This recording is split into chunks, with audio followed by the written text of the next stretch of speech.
trying to work collectively to make sure that we definitely can become that gateway we have been working with. I'm also very honored that we have the Vice Mayor, Ighodalo, who is here with us.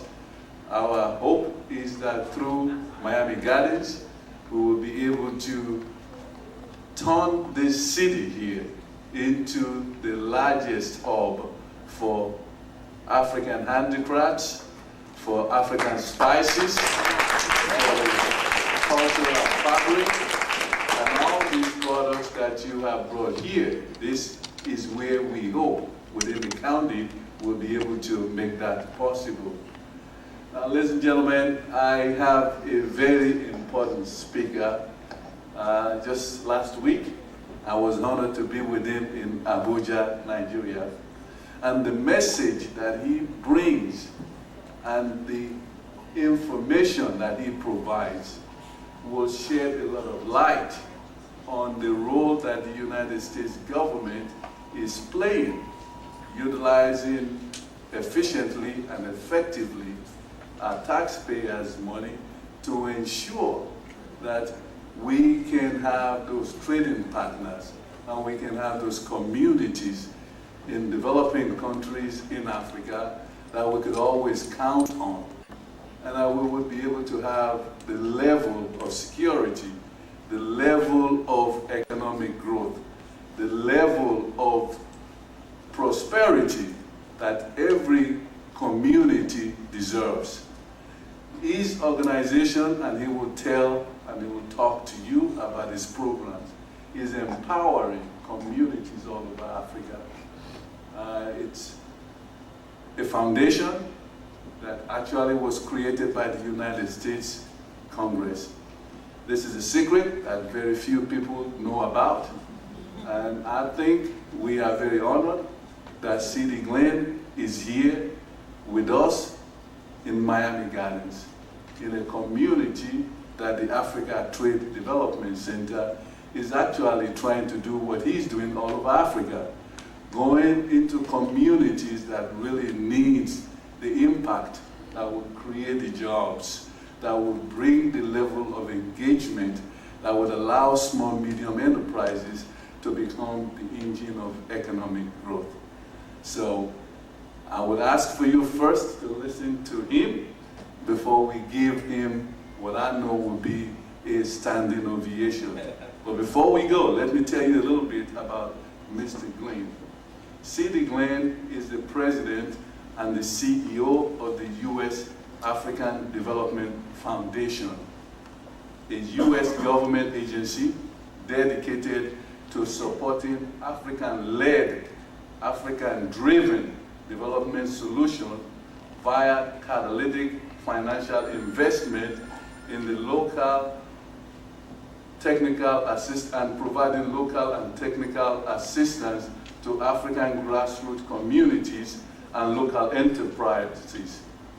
Prior to joining U.S. Africa Development Foundation from 2011 to 2016, Glenn was based in Nairobi, Kenya, as the Associate Director for Africa for the Rockefeller Foundation. And previously, he served as a White House appointee at the U.S. Peace Corps as the first Director of Intergovernmental Affairs and Global Partnerships. He served as volunteer in the first Peace Corps to South Africa group during the presidency of Nelson Mandela. C.D. holds a BA in political science from Howard University, and you can see Howard is doing great things. So you got two Howardites on the podium today. So he's an Howardite, and so he's here trying to bring the kind of change that Howard University is taking across the world. And also has a master's certificate in business management from Tulane University and a postgraduate diploma in strategy and innovation from Oxford University. He was a term member of the Council of Foreign Relations, and in 2011 was designated by the White House as a champion of change for his commitment and contribution to international service and civic participation. So, ladies and gentlemen, I present to you our keynote speaker for today, Mr. C.D. Glenn.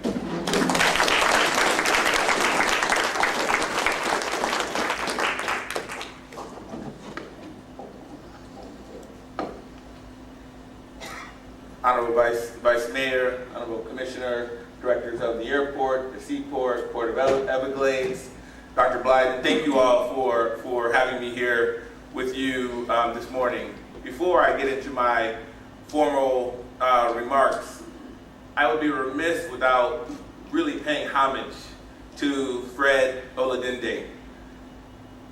Honorable Commissioner, you said something very important. You said that with Fred and Tony and Dr. Blyden and others, they put a face on Africa here in South Florida, here in Miami Gardens. They put a face on Africa for a lot of you.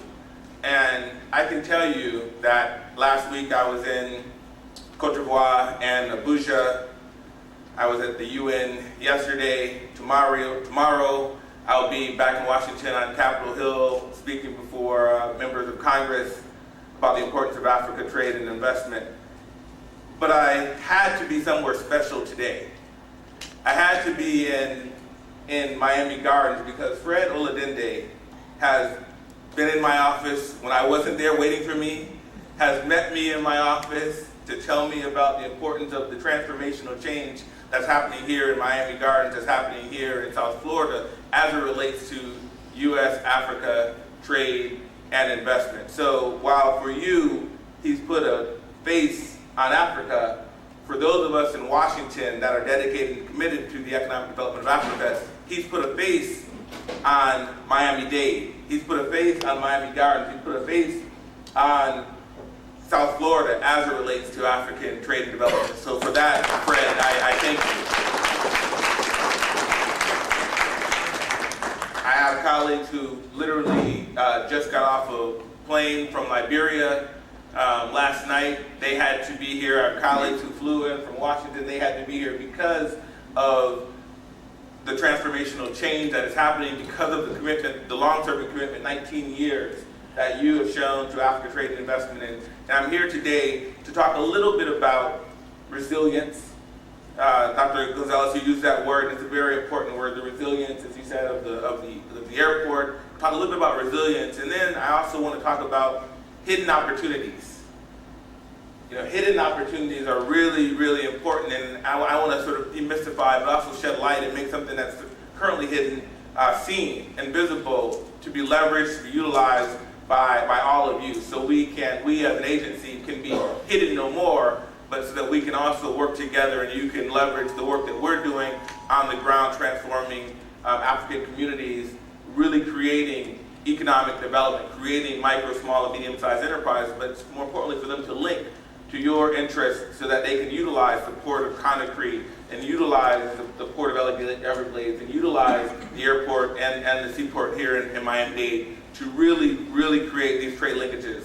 The space of Miami-Dade and South Florida and Miami Gardens is new. It's new for me. And just to hear the fact that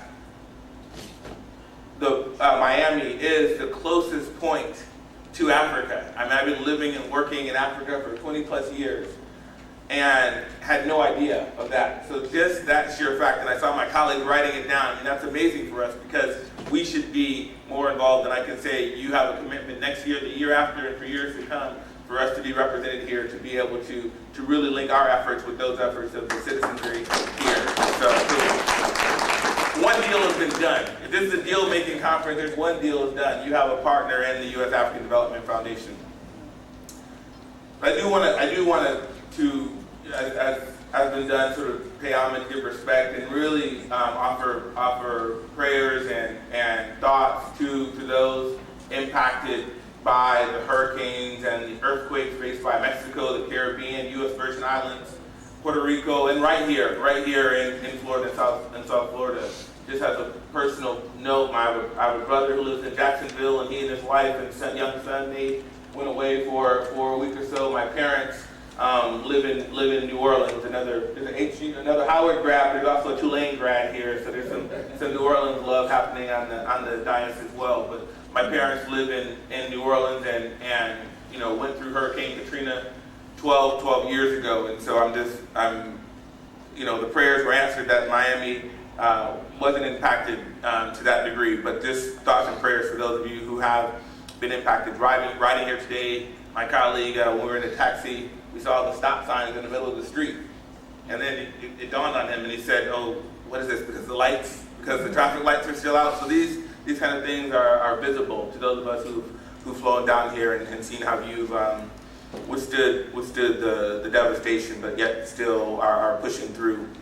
So that ability, that resilience, the ability to withstand, adapt, and grow, or put another way, the ability to survive, adapt, and thrive in the face of chronic stresses and acute shocks, is embodied in the areas that were mentioned, embodied here in South Florida, the resilience of Floridians, every hurricane season to, again, survive, adapt, and grow in spite of the realities, is profound. And Miami has shown the ability to successfully manage and respond to those stresses and shocks, those systems. And cities often do that, but also countries and people do as well. So let me give some examples of that, or one particular one. There are a few countries and populations that have embodied resilience, shown the ability to what we call bounce back better as a result of some of these shocks. And there's one country in particular in Africa that really is at the forefront of this resilience that's needed to bounce back better, and that's Rwanda and the Rwandan people. So in 1994, between April and July, a mere 100 days, upwards of 1 million people were killed in what is known as the Rwandan genocide. Children were left without fathers or mothers. Men were left without wives. Thousands of women were left as widows, single mothers, and orphaned and teenage girls who were the sole income providers for their families. So two sisters Joy Ndunguse and Janet Nkumbana, displayed incredible resilience in the face of this tragedy. And they decided to triumph over the horrific tragedy by recognizing the opportunity to use traditional Rwandan weaving as a means of generating needed income. And they created an organization called Gahaya Links as a training facility and a marketplace to economically empower Rwandan widows, Rwandan women. They displayed their resilience, but also their resilience was met with this hidden opportunity for trade and investment. And USAID, the U.S. African Development Foundation, we're the only U.S. government agency exclusively focused on Africa. All of our funding from Congress goes directly into the hands of Africans, African-owned, African-led, African-managed enterprises. We talk about our foreign assistance as an investment in local lives and local enterprise. We talk about enterprise creation for poverty alleviation. So with the resilience of these Rwandan widows, we provided the seed capital and local technical assistance that enabled Gahaya Links to establish an export-ready business. Gahaya Links became the first Rwandan handicraft export company to benefit from AGOA, the Africa Growth and Opportunity Act, which enabled Gahaya Links to penetrate the U.S. market. With Fair Winds Trading Incorporated and a partnership with Macy's department store, the company is now the leading exporter of Rwanda's one-of-a-kind baskets through its Path to Peace program. The Macy's relationship is the cornerstone of Gahaya Link's success. And it's one example of how USADF, the U.S. African Development Foundation, is this hidden opportunity with the seed capital and the technical assistance to take tragedy and turn it into economic triumph. Today, the company manages a network of over 4,000 women weavers across the country, organized into 52 savings cooperatives. A goal has been mentioned, and we know there's a growing consensus in both Africa and the United States that open trade and private investment are among the fastest ways for Africa to boost its economic growth, spur development, and reduce poverty. 2 years ago, on June 25th, 2015, the U.S. Congress overwhelmingly approved legislation to reauthorize AGOA for 10 more years, sending a strong signal of the continued confidence in the mutually beneficial U.S.-Africa partnership. Total African exports under AGOA have increased since the program's inception.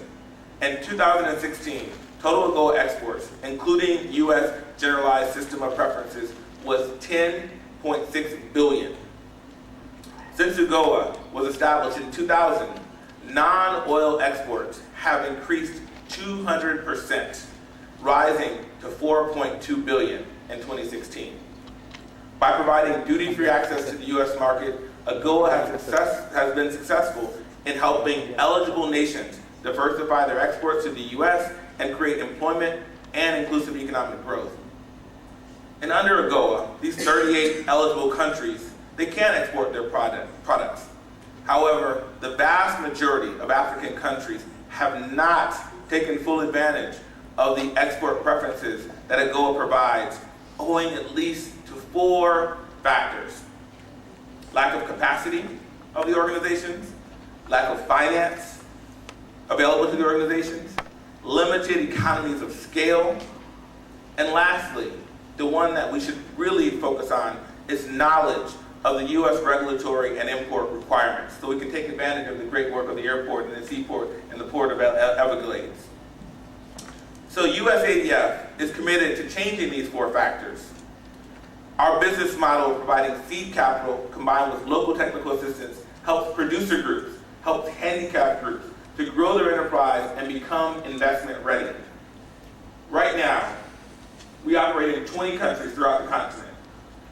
We are supporting, with seed capital and local technical assistance, over 500 enterprises. About $60 million invested directly in these enterprises. This is supporting over 250,000 jobs, but more importantly, impacting more than 1.5 million people. And nearly half of our grants, this is grant financing, catalytic capital.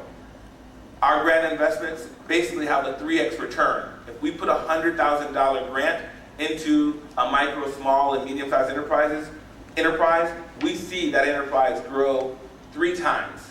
So this is good use of your taxpayer dollars to, yes, Mr. Vice Mayor. This is a real return on investment, and it can only be enhanced with the collaboration with South Florida, with Miami-Dade, with Miami Gardens. So our program, our agency, is designed to help African enterprises address many of those constraints that have limited AGOA participation. Each enterprise is assisted to identify both the constraints and drivers for their business growth. Emphasis is placed on supporting market-driven investment opportunities. We provide a range of assistance based upon the individual enterprise need. Our support includes production training and production certification, organizational and management systems, working capital to support production expansion, basic processing equipment to add value to products, market assessment and market linkage support, transport, storage, packaging, and infrastructure support, a full package. Now, we're not doing this alone. African countries are also ready to invest in their own people, in their own economic development, and in their own enterprises. So USADF has joint funding agreements in place with several African governments. The core objective of these agreements are to provide enterprise investments to create jobs increase enterprise revenues, and grow profitability and increase exports. These are tenets of the relationship that we have with many African nations. One example, the U.S. African Development Foundation has a relationship with the government of Uganda. This is more than over the past 10 years. We funded 78, almost 80 enterprises and created upwards of 50,000 jobs locally in Uganda. Sales revenue for funded enterprises increased by 70 million, increased to 70 million on $18 million invested in these 78 enterprises. You're talking about a 4x return. This grant catalytic capital that really creates jobs, that creates local economies, and it's real business. So this isn't charity, there's a return on investment. There's a social return, but there's an economic return as well. And the export revenue of assisted enterprises increased by upwards of 60 million, principally in Uganda, principally from coffee and tea investments and coffee and tea cooperatives.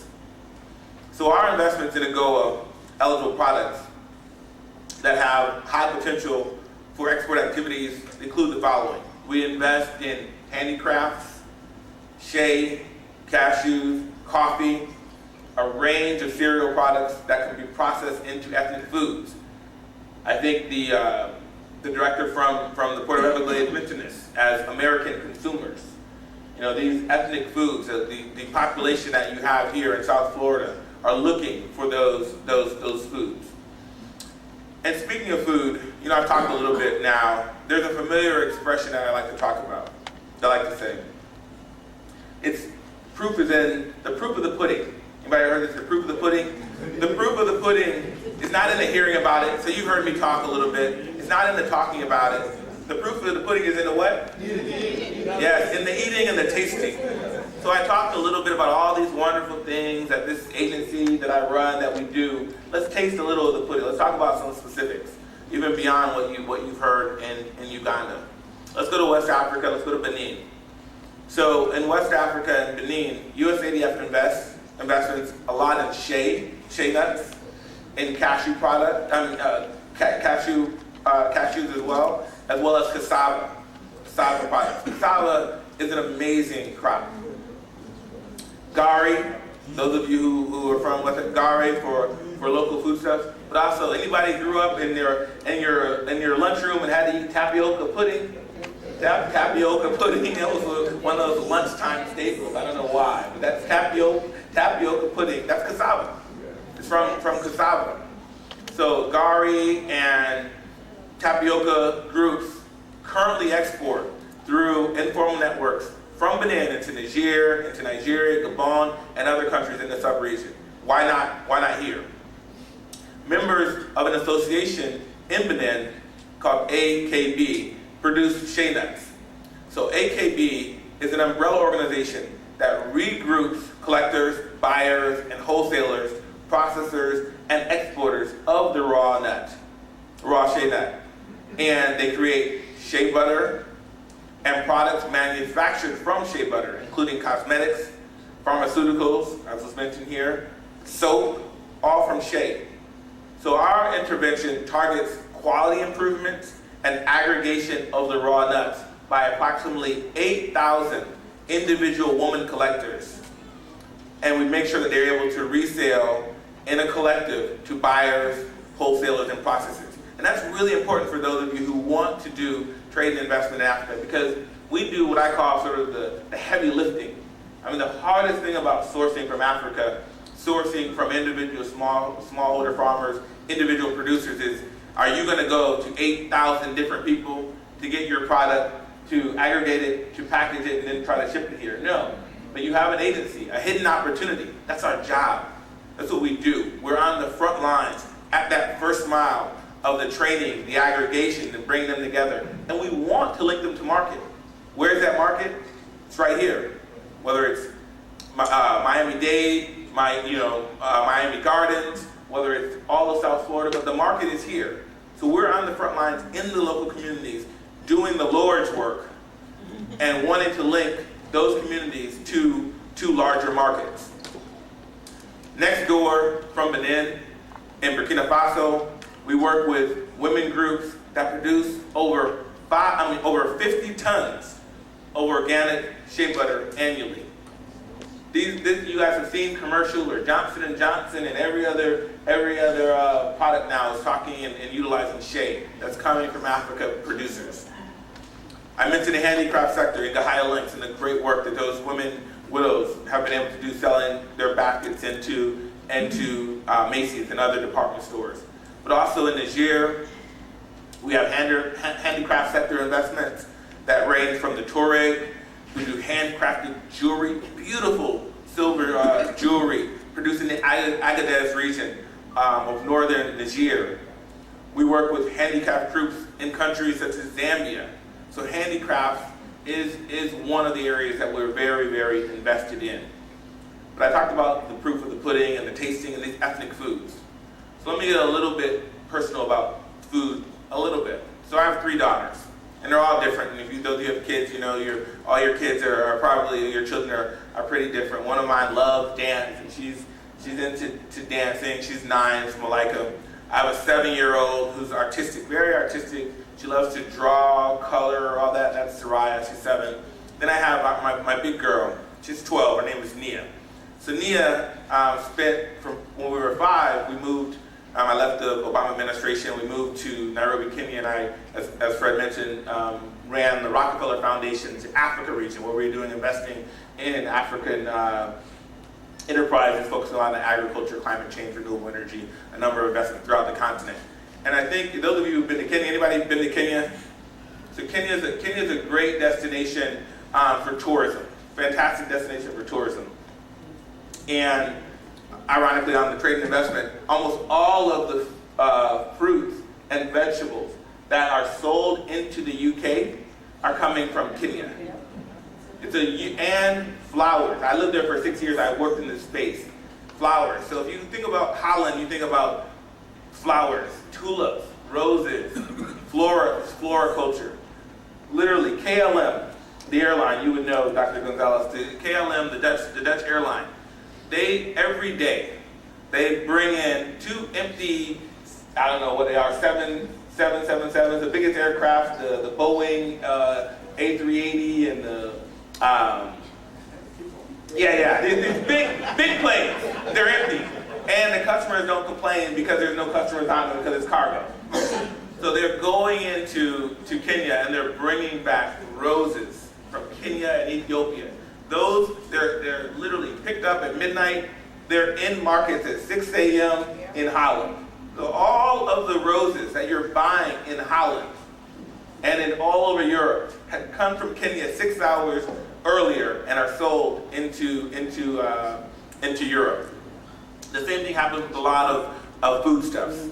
So Nia, having grown up from the time she was 5 now to 12, in Kenya, she has a love for animals. So if you ask her what she wants to be a veterinarian. Because in Kenya, the wildlife is phenomenal. She developed this love for animals. And so what happens when you fall in love with Bambi? You don't really want to eat Bambi. You start thinking, venison, can I really eat Bambi? This doesn't happen. It's like Charlotte's Web and Wilbur. Wilbur and Charlotte's Web, that little pig. People just didn't want to eat Wilbur. So Nia, my 12-year-old baby girl, she became a vegetarian. And then we got back here, and we're shopping at Whole Foods, which is really Whole Paycheck. And where she's a vegetarian, and she's having mommy and daddy, we need to eat healthy and organic and all this. So then now Nia is 12, a vegan. So it's wearing us out as parents, because what do you feed them, and this and that. So you're looking for protein, right? You're looking for protein. So Nia, almost every other day, is talking about going to Whole Foods and other places, and she's buying a grain that's high in protein. About 12 to 14% protein, highest protein that we think, to some extent, of any grain that's in the U.S. market. My brother said it in the front. Anybody know what that grain is? Quinoa. So some of you might, it's only been around in the U.S. market for about 10 years, so you might be calling it quinoa. It's quinoa. I'm trying to help you out. I'm here to help. It's quinoa. So it entered the U.S. around 2006. And so my daughter, who doesn't eat meat anymore, big on quinoa. Quinoa is from Peru and Bolivia. It's a superfood. They call it a superfood. Since '06 to now, the price of quinoa has tripled. It's a luxury grain. So much so, it's so expensive. This is the downside of when something becomes very much export driven to the Western markets. It's too expensive for Peruvians and Bolivians in their own country to eat now because we're paying so much for it. Because Lil Nia and all the people who are vegans and vegetarians eat their protein and they're eating quinoa. And mommy and daddy are paying for quinoa and it's not cheap. So Bolivians who are growing it can't even afford to eat it. Quinoa, this grain that's like a couscous type of grain, couscous and rice consistency. Dietitians love it because it's low in fat. In Lima, Peru, the capital of Peru, it costs more than chicken. Wow.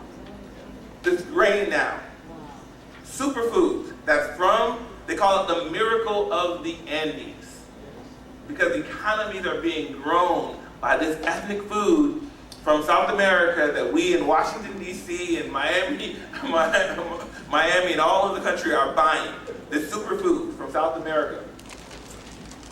The question becomes, this miracle grain of the Andes, the people of Peru and Bolivia, and they're selling it into U.S. market, where's the African superfoods? Where's the 3x return, the tripling of the price of some of these grains that African brothers and sisters are eating, that are buying, at very low prices, but that we here in the U.S., if you brought it here in the U.S., could be looking at real economic drivers. Those of you from West Africa, and I know my brother who's the Director General of the Court of Conduct here will know, quinoa equivalent, there's a West African kind of equivalent too. It's called funya. Anybody heard of funya? Funya, primarily in the Sahel, it's a superfood. Same consistency as couscous and quinoa, in both appearance and texture, the nutty flavor.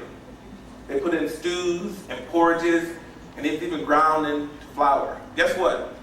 It's gluten-free, nutritious, has 2 major amino acids, and it's the perfect grain, especially in Florida, because y'all love to look good down here, for juice cleansing and the diet conscious.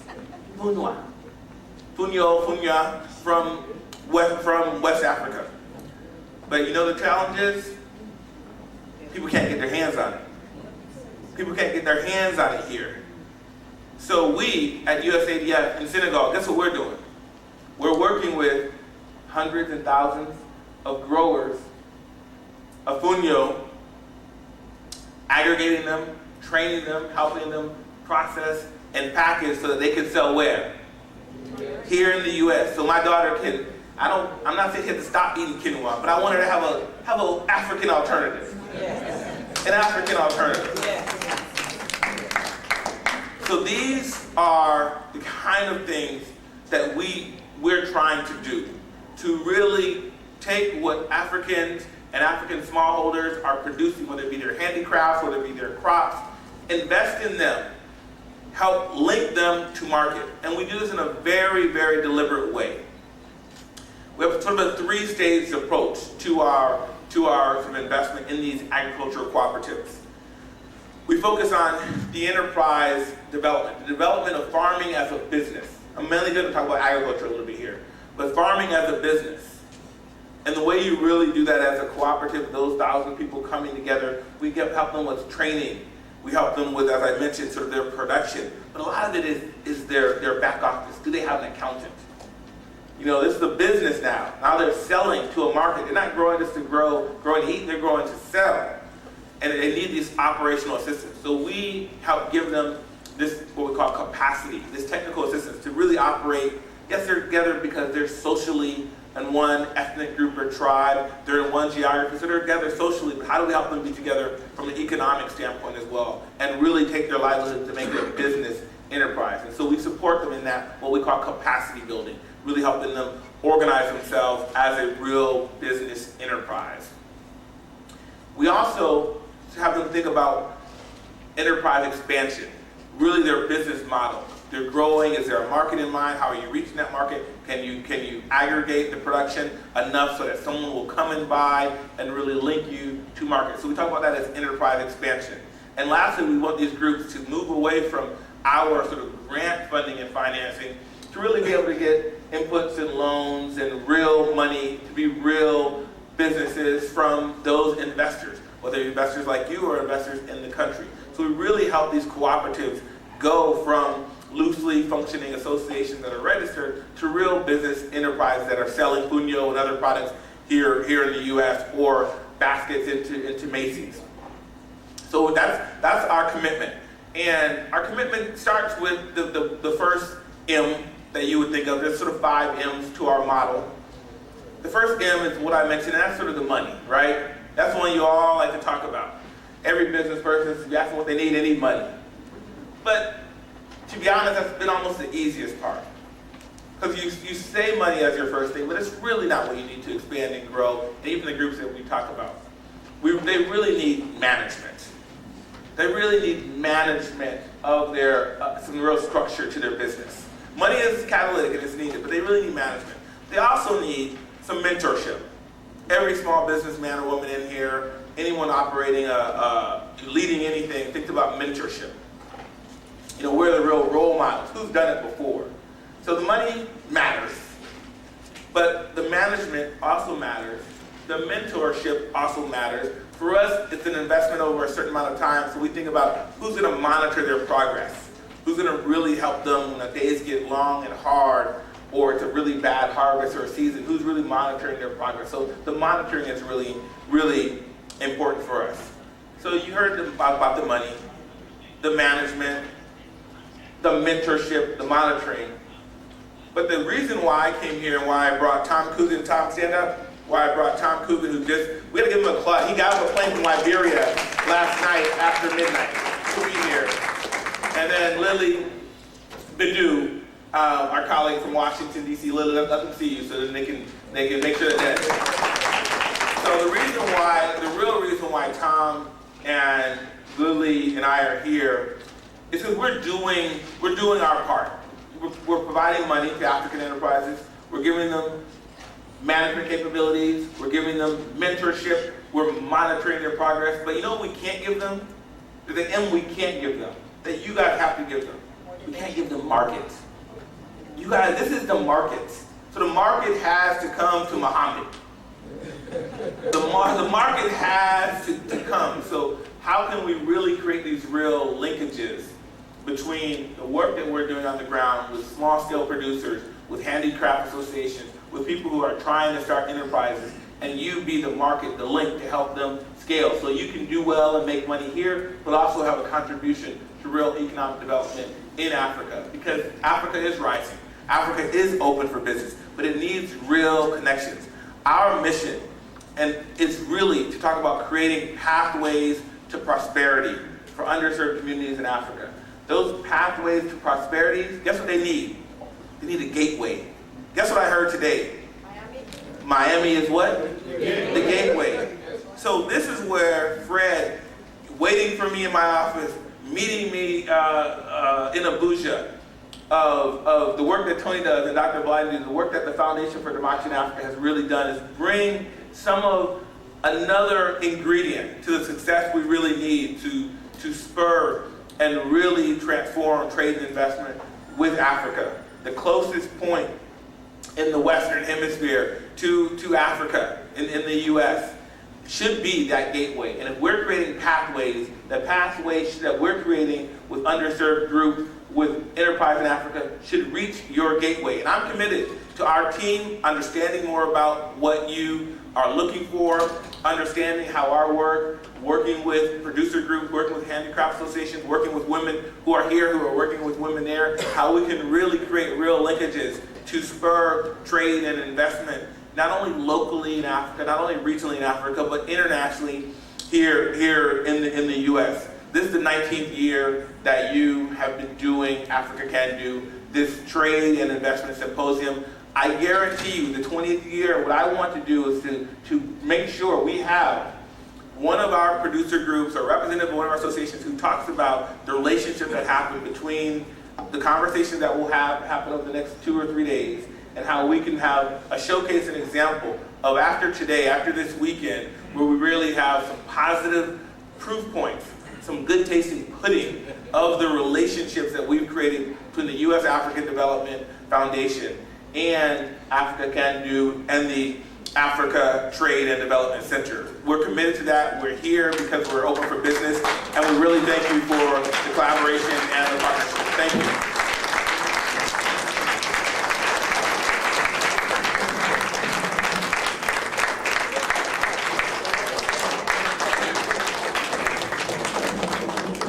Thank you very much, CD.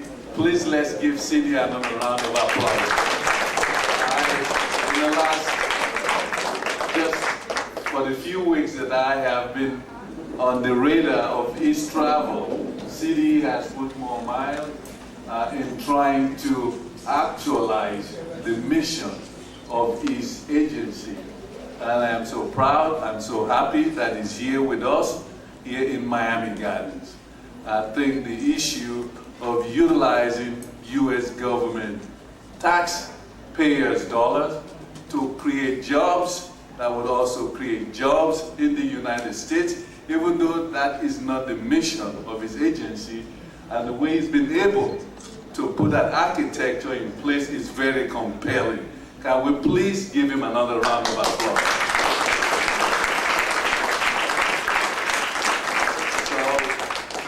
Commissioner Dennis Moss, Dr. Gonzalez, Mr. Corolla, Ms. Oshie, we now have one of the major missing pieces on trying to make that gateway work. And CD, Glenn, and his group, and the good people of the United States of America are here on behalf of all of us to make it work.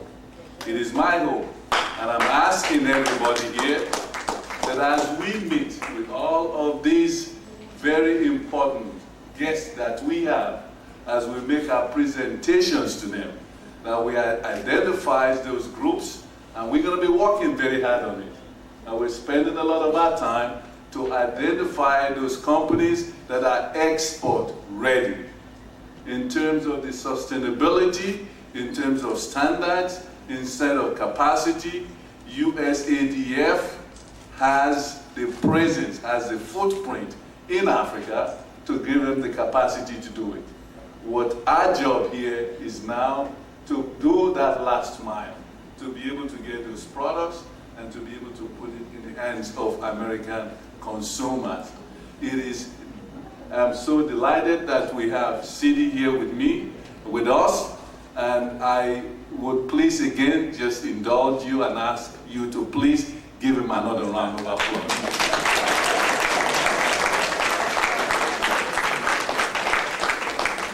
Ladies and gentlemen, we have a very rich program. After the opening ceremony now, we'll ask CD and our VIPs to join us in opening the modest expo that we are doing this week. We had expected to use the gymnasium for expo, but because of the hurricane, we had to compress most of what we're doing. But I think it is not the size, but it is the quality and it is the commitment that we have on the expo floor. So I would also ask that in the interest of members who speaks French, that my colleague here, Ms. Patricia Sek, the president of Femmes Africa Performance, that she would please come up and just kind of translate very briefly some of what has been said in English and French. And then we'll proceed to the ribbon cutting for the expo. Thank you. Thank you, Fred, for the opportunity. I want to acknowledge here the delegate from Guinea, les femmes performantes de Guinée, levez-vous, and also I want to acknowledge the director of the Port of Conakry from Guinea. We have a great delegation from Guinea here. Levez-vous. Toute la délégation de Guinée, merci. Levez-vous. All right, thank you so much. And it's very very important, as our guest speaker here provided a lot of important information to put them in French. Monsieur Fred Oladende, président de la société civile, a donné quelques points importants lors de son introduction. Le Congrès américain a récemment réautorisé le programme AGUA, où 800 personnes d'Afrique subsaharienne se sont retrouvées à Lomé au mois d'août 2017 dans le cadre de l'AGUA. Donc, M.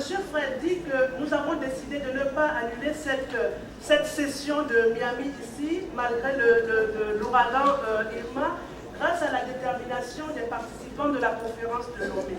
L'objectif est d'utiliser les avantages de la voie pour faire avancer les économies d'Afrique subsaharienne, assurer le traitement préférentiel des emplois, que ce soit ici en Amérique ou alors en Afrique subsaharienne.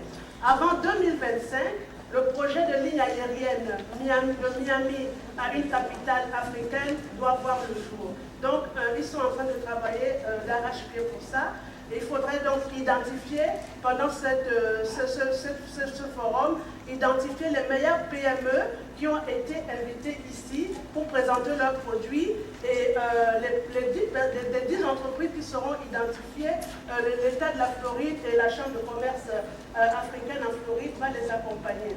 La semaine dernière au Nigeria, M. Fred a réaffirmé l'engagement de la Chambre de commerce africaine de Floride d'accompagner les meilleures PME sous la bannière du programme AGUA.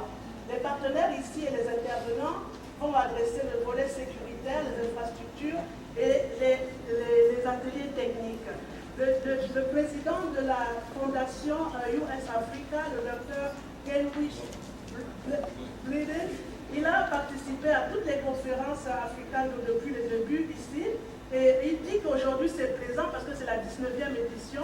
Il dit que c'est très plaisant de voir les efforts du FDA et des PME depuis le début. Et il dit également, nous vivons dans un monde compétitif et c'est un engagement de notre travail qui est important. Donc il invite tous les participants à se concentrer dans les travaux de cette conférence. Et parce que l'Afrique est le moteur de l'économie du monde de demain. Le commissionnaire Denis Moss a dit, qui est le commissionnaire de la commune de Miami-Dade, il a dit que la discussion que nous avons aujourd'hui nous aide à mettre un visage sur l'Afrique à la communauté de Miami et la communauté est heureuse de vous recevoir ici. C'est ce que le commissionnaire a dit.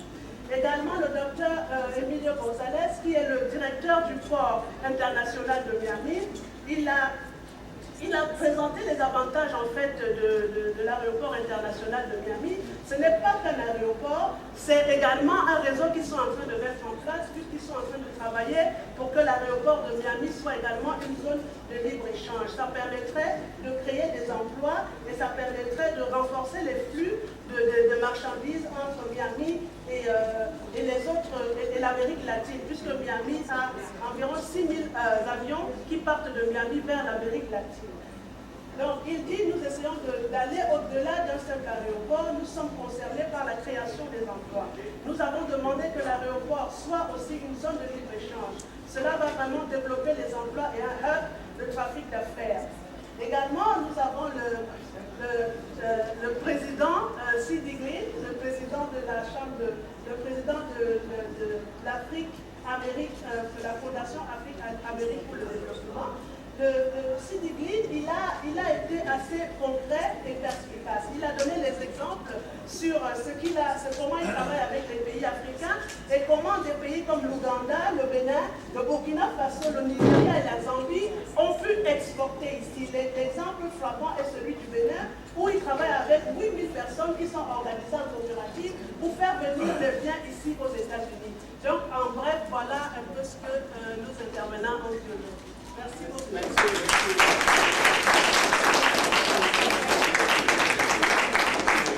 Thank you very much, Patricia.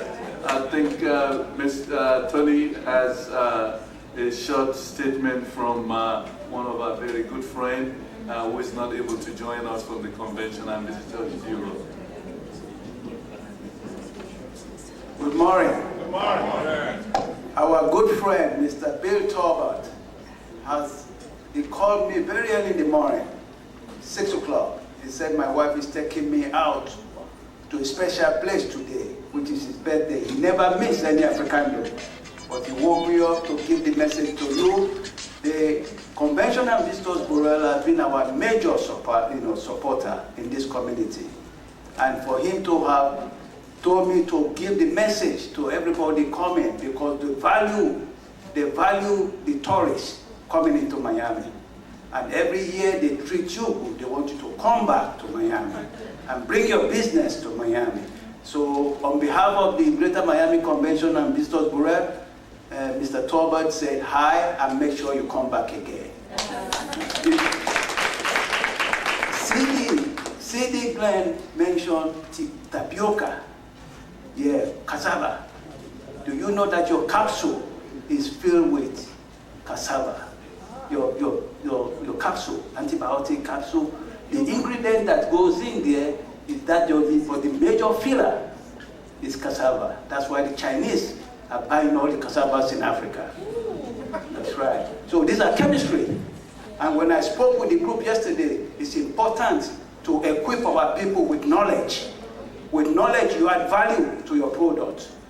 So our security partner here is Security Dynamics. They are also here because we believe in saving the integrity of trade or cargo coming from Africa. So that session, I beg you, you need to attend it, because we want to protect the integrity of cargoes coming into the United States. So it's just not talking about trade, but how do you protect the integrity of what is coming? And that's why we invited the president of the BAS, the Business Alliance, to also work with us in West Africa, in all African countries, but start with West Africa because it's closest to South Florida. And they are all over South America, Caribbean, but there are none of them in Africa. So we want them, they are former custom people, they work with the custom,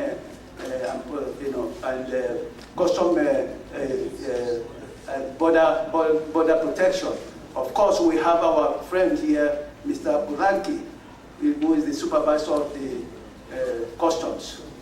Again, to help our women to be very productive in what they are bringing in.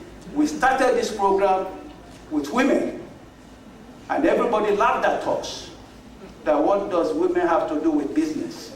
But they are the last link to the consumer in the marketplace. So why don't you give them credit? Yes. They are the people that produce, like Glenn said, they are the people that produce the Macy's baskets. We were in Rwanda when Macy's was there. We were in Rwanda when Starbucks came for their coffee, because we started the first school program, exchange program, when the governor started the FCAT exam. Everybody was scared. So Dr. Ingram, who was the boss of our mayor, our deputy mayor now, started a program, and we adopted 3 schools. The Cairo City Elementary, Cairo City Middle, and Cairo City High. And every month we meet at the Cairo City High and talk to the families of those kids. And the simple message is, everybody pledge to work with the mentors and their parents. Turn off the TV 3 hours every day and work with those children. And those children ace the FCAT. So we move them, middle school. As they finish the high school, we take them to Africa. We've taken over 30 kids to Africa with the support of our friends in the community. And these kids are doctors and lawyers today. Work for America, they are everywhere, those kids. So we told them that all the kids can learn is the environment that counts. Again, these are programs that we started, but we don't talk about it. And the USAID and Kellogg Foundation started the first program, sponsorship of the first, and then the community took over. One of our commissioners, Commissioner Moss and Commissioner Barbara Jordan, always write a check for those kids to go. So thank you very much. I'm going to do the radio cutting very shortly. Please, you all have to join us to do the ribbon cutting. Thank you very much, Freddy. Can we please give a round of applause to all of us? We thank you all very much. And also, again, I'd like to recognize the presence of Miss Becky Dunlop, who is going to be a keynote speaker during lunch. Becky just came in. Commissioner Moss, Ms. Cindy Glenn, we thank you very much for your presence, all of our VIPs. May I please ask that you join us in the ribbon cutting, and you can see those products that all these very hard-working micro, small, medium enterprises, in spite of Hurricane Irma, brought here so that we can help them provide and open those markets. Please join me.